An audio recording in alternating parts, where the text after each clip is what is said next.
Okay.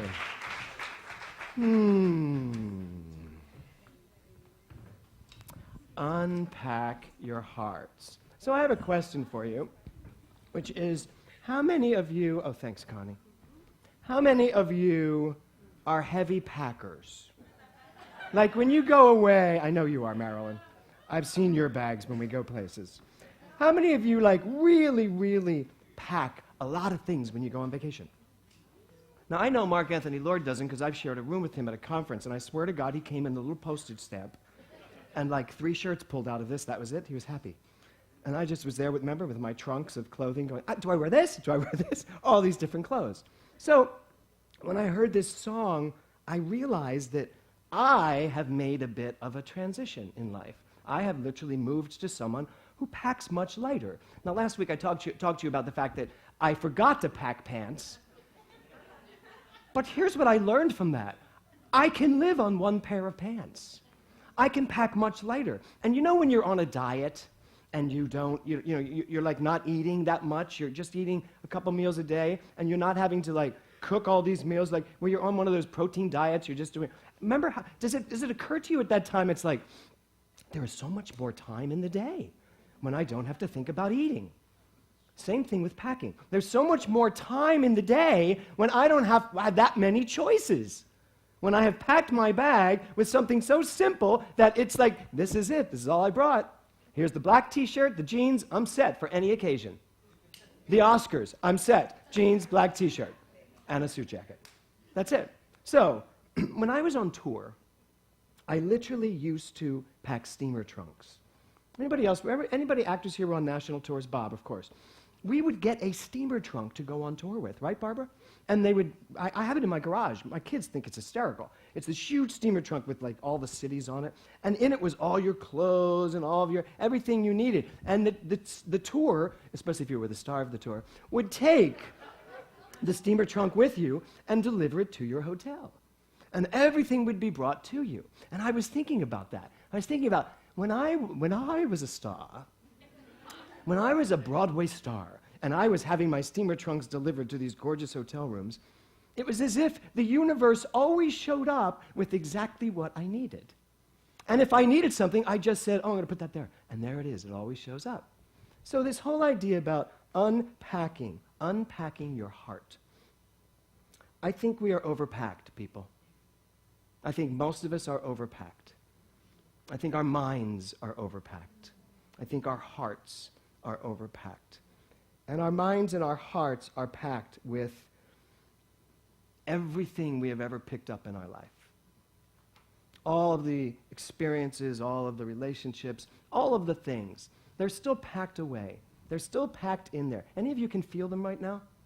Can you feel some of the things you're still carrying around with you? And the reason I overpack, because I asked myself, why do you overpack? James, why do you really, Kevin always goes nuts when we go away. Because I will literally pack every t-shirt I own. And that's like piles of t-shirts for 5 days. I will have 20 t-shirts in a bag. And he's like, do you really need all those? I'm like, yes, I do. Because I don't know what shirt I'm going to want to wear tomorrow. It may be the blue one, it may be the purple one, it may be the black one. And what I've come to understand is that I'm literally showing you who I am. I'm not like that anymore. Because here's what I understand. Here's what I have come to understand. If I'm willing to trust a decision, I can just pack whichever shirt I decide to wear now and trust that it'll be the right time, right shirt then. Or, and here's the best part, if I don't like it, go buy another one. Think about that for a minute. If I don't like, because then I can shop. No, because if I don't like what I've just packed, I can just buy another one. Because the universe is infinite in its scope. Do you ever go somewhere and you think, oh my God, I didn't pack toothpaste? There's a Rite Aid next door. Do you ever get that moment of like, oh my God, I forgot my toothbrush? It doesn't even occur to me in that moment to think, I'll just get one next door. Or that you're going, or unless you're in Guatemala, right. So, but even in Guatemala, on the way from the airport to that hotel that was way out in the district, in the dust, there were all these stores to buy things that we need. So I'm here today to talk to us about literally unpacking our minds, letting go of what we need to let go of, literally unpacking what's still in your mind that's no longer serving you. Can you think of one thing that's still going on in your mind that doesn't serve you? Can you? Yell one out to me. Lack of faith. Anybody have that still going on in their mind? What else? What's going on in your mind? Finances. What about them? Lack of. Okay, so lack. Lack is one of those things we pack. We pack lack into our sack. And then we're a nervous rack. That's a country rhyme. So here's the thing. We think we want options. We think we don't have options. And so we think we have to make sure we have options, and we take control. Anybody ever feel that? You are taking control. The reason I pack all of this stuff, did you lose something? Are you okay? Oh, thank you so much. Thank you. Karen was crawling on the floor. I was like, what did I do? 50 Shades of Grey. She's preparing her class. Okay. So when we have all these options, it's because we're afraid. We're afraid that the universe is not going to provide for us. That's why I overpack. I overpack because I want many options, and I must think that if it's not there, I won't have it. And I got to tell you, it is so much easier to take that little bag I bought at Costco now and throw in a t-shirt, a pair of jeans, a pair of socks, my favorite shoes, and I'm done. I mean, if I'm going away for a few days, obviously. But it's so much better to travel light. And this month really is about surrendering to the truth of your light, surrendering to the light that you are. So, in the lyrics, bring me your secrets, bring me your scars, bring me your glory, all that you are. Bring me. The universe is constantly saying, bring me whatever doesn't work for you, and just let it go. Bring it right here. Bring it in this door. Bring it to me. I know exactly what to do with it. God knows exactly what to do with despair. God knows exactly what to do with pain. God knows exactly what to do with disease. God knows exactly what to do with lack. And when I say God, I'm not talking about an entity up in the sky. I've been through that interview in the last 24 hours. I am talking about that thing in you that is bigger than all of it. But we put our focus on those things. And as soon as we start focusing on those things, we become those things because God also gave us choice. I am born with choice. I can choose to live in lack. I can choose to live in wealth. Which will it be? And if you're sitting here thinking to yourself, I didn't choose to live in lack. I just landed here. No, you didn't. You didn't just land there. You bought into it somewhere along the line. And it is time for us to unpack all that crap and literally understand that ultimately we can travel with nothing, because nothing is everything from a different perspective. So I have a little poem. We must have been on the same mind today. It's called Tripping Over Joy by Hafers. Who knows, maybe it's Heifers. It's Hafers. He is a Persian poet from the 1300s, so he's not here to correct me. So, Hafiz. Hafiz. Is that how you say it? Hafiz? I'll check with you every week now before I give my talks.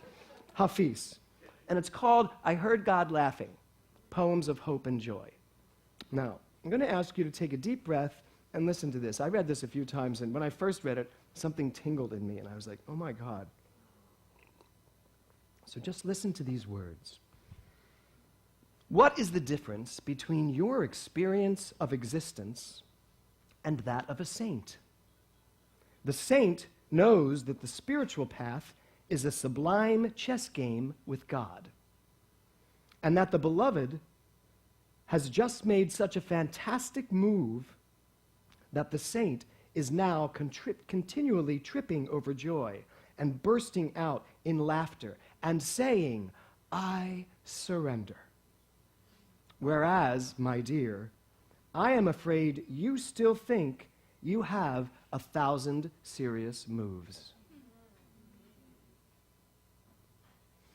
Now I'm going to let that sit for a moment. So, in the grand chess game of playing life with the divine, as the divine, God makes one move, and it is a definitive move. Checkmate. It's a definitive move. And that move is basically saying to you, Surrender everything. I just won. I win. Love wins. Success wins. Power wins. I win. And yet, we are still sitting in this game of chess, this game of spiritual living. We are sitting there saying, I know I have about 10,000 more moves to win this game. And we're still caught up in that struggle of trying to win, trying to be more financially secure, trying to be happier, trying to be more successful, trying to be in a better relationship, trying to have more things.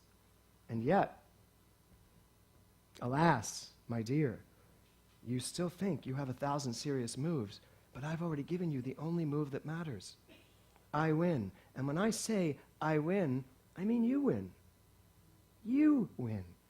So it's time to surrender all of your serious moves that you think you still have to something in you that has all the answers, that has every move, that's already won the game because it is so full, so rich, so unlimited in its scope, that it is just here waiting for you to get with it. Doesn't that make sense? And when I say these words and when I talk about this, and as I prepared this talk, I have to tell you, I have just so relaxed my whole body, everything. Because the title of my talk today is, I Surrender. I surrender. And as I say it, I get tears in my eyes because there is so much I do need to surrender. So much that I think I am in charge of. So much responsibility. It is exhausting. Do y'all have that feeling sometimes? And two simple little words like, I surrender. I surrender what's happening with this building. I surrender where are we going. I surrender who am I to the truth. I am God. And I surrender all the criticism I get because I really actually believe that. I surrender. Just try those two words on for size. I surrender. I surrender. I surrender that relationship that's driving me crazy. I surrender a job that doesn't work for me. I surrender. I surrender a career that doesn't feel like it's happening. I surrender.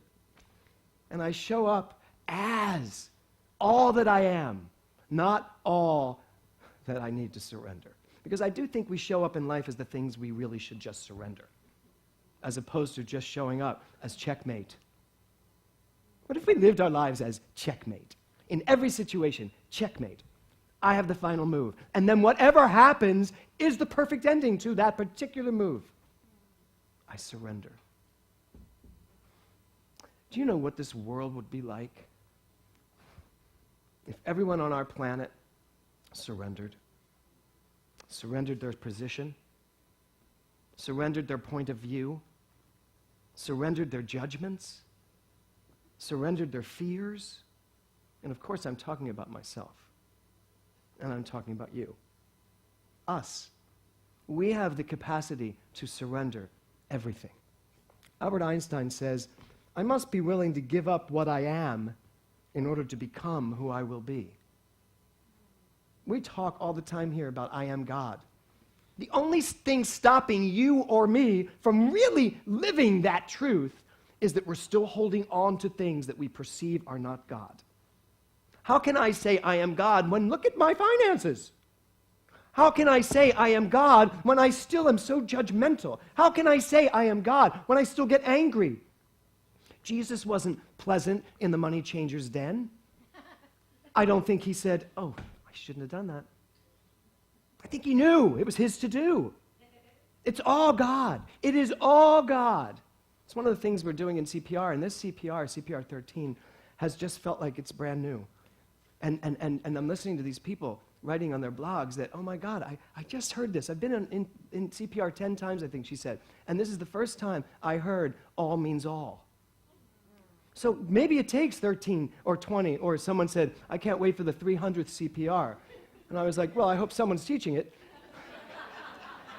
Because I may have already won that final checkmate. So what is it going to take for us to really surrender what is ours to surrender. Surrender means to yield to the power of another. To yield to the power of another. So, there is no another. So who are we surrendering to? And the answer is ourselves. I'm surrendering to myself. And when I say myself, I put a capital S on that self. I surrender to my higher self. I surrender to something in me. My son asked me last night, what does it mean to you to be God? He said, because they're going to ask me what you mean by you are God. He said, what does it mean to be God? And I said, well, for me, I understand God as all of it.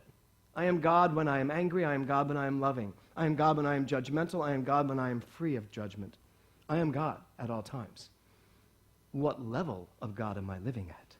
That's the question. So once I get that, I realize that there is a choice at all times to be made to live from the highest consciousness of this truth. I said, so for me, if I want to translate the Catholic idea of God and translate it into what I believe about God, then I will say, when I am in my highest level of consciousness, where success and power and gratitude and understanding and wisdom is all right there and I'm in it, then that's when I am in my highest level of God. That to me means that's how I live God. So when I say, who am I surrendering to? I am surrendering to me, all those things that are unlike the life I want to live. How many of you are still living lives you don't want to live? Every time you get mad at yourself for acting a certain way, that's not a problem. Get mad in that moment, but learn from it. Do something from it. God, I shouldn't be so judgmental. Then don't. The next time, don't judge. The problem is we say, I shouldn't be so judgmental. And we do it again, and we think it's natural. And we think we can't change it. You can change anything you want to change about your life. That change your thinking, change your life, it's the absolute truth. But you got to believe it, because it's really the belief that's activating these things. Carl Jung said, that which we resist persists. Surrendering means letting go of your resistance. Everything you are resisting in life is expanding. And we're not even aware of it. We get into these moments where we're so angry with something, we're stressed out about something, we're focused on something. Anybody here have anything they're focusing on right now that might be a little stressful? Okay. Good hands. So, the more you stress out about these things, the more they expand. That's the way it works. People that have money problems, it's because they have money problems. That was brilliant. Think about that. People who have money problems, it's because they have money problems. It's because they see that they have money problems. They live that they have money problems. They share that they have money problems. They express that they have money problems. They blame that they have money problems. That's why they keep going, because it continues to persist. What conversations are you having over and over and over and over again? Because you're just growing those conversations. Eckhart Tolle says, always say yes to the present moment. What could be more futile, more insane than to create inner resistance to what already is? What could be more insane than to oppose life itself, which is now and always now? Surrender to what is. Say yes to life and see how life suddenly starts working for you rather than against you. Surrender to what is. So, whatever's going on in your life right now, whatever you see as a challenge, surrender it. Don't resolve it. Don't try to fix it. Don't try to change it. Don't try to make it better. Surrender it. Surrender it. And what are you going to surrender it to? Because that's the real question. Who do we surrender it to? What do we surrender it to? Well, then you have to go to your faith. Faith. There was a beautiful lesson this week that I believe Karen Mitchell taught, could have been Johanna, from Emma Curtis Hopkins. The ministerial class gets to come in and teach little booklets to me every week. And it's just amazing to listen to them teach these spiritual words from these great teachers, and for me to get to hear it a different way. And one of the things that was brought up this week was the thing about faith from Emma Curtis Hopkins. We talk all the time about belief. What do you believe? What you believe shows up in your life. But in truth, beliefs are changeable. You may believe this today, and you may believe something else tomorrow. You may have believed something last month that you don't believe today. What is not changeable is faith. Faith is. You have faith. How much of it is up to you? So the question becomes, when you're going to surrender what you need to surrender, you must surrender it in faith to that in you that knows exactly what to do through you. Doesn't mean you just walk away. You surrender in faith to that in you that knows what to do through you. Do you all understand that? Anybody need me to say that again? Yes. You must surrender. You must surrender whatever is, in faith, meaning knowing that it's okay to let it go, to something in you that knows exactly what to do, but to know that it's doing it through you. So it will show you what to do. It informs you. And as it's informing you, you're informing it. You're okay. I'm okay. Whatever's going on, I'm okay. I'm okay. This too shall pass because it passes right through me. So surrender would indicate allowing something in me that knows to make the next step. And for me, not to move until I surrender my 1,000 serious moves. Going back to that poem. I did write the theme of this month down. Would you like to hear it now? I surrender to the truth of the light that I am. I surrender to the truth of the light that I am. So, the 1,000 serious moves. How many of you are living serious lives? I mean, think about it. How many of you are living serious lives? We ministers are very serious. We have serious lives. We have people we have to take care of. As if I could ever take care of you. No, I can just take care of me, and let you watch me taking care of me, and you decide if you'd like to take care of you the way I take care of me. Right? That's all I do. And I'm taking care of me just fine. I really am. But I'm growing. I continue to grow. I continue to change. I have Erin Haskell in my class. How could I not change? She challenges and questions everything I say. And it's a good thing. That's what you all should be doing, challenging and questioning everything I say or anyone says, because there's something in you that knows. So, surrender. I surrender to the truth of the light that I am. As I worked on this, and I kept saying, I surrender, a lot of things happened this week in my life. A lot of things. There are people with such challenges. This world is so challenged with so many things. And everything that came forward, I merely used 2 words and said, I surrender. I surrender. I surrender thinking I know what to do here. I surrender. I surrender thinking I have the answer. I surrender. And every time I did it, my body just relaxed. I surrender. So that's my gift to you this month, to spend this whole month surrendering what is yours to surrender. Whatever it is. It doesn't matter what it is, because there is something in you and there is something in me that when we are in that same place, we are one. And that's what namaste means. So as you walk through this month, give yourself the gift of namaste. And if something seems challenging, I surrender. And so it is.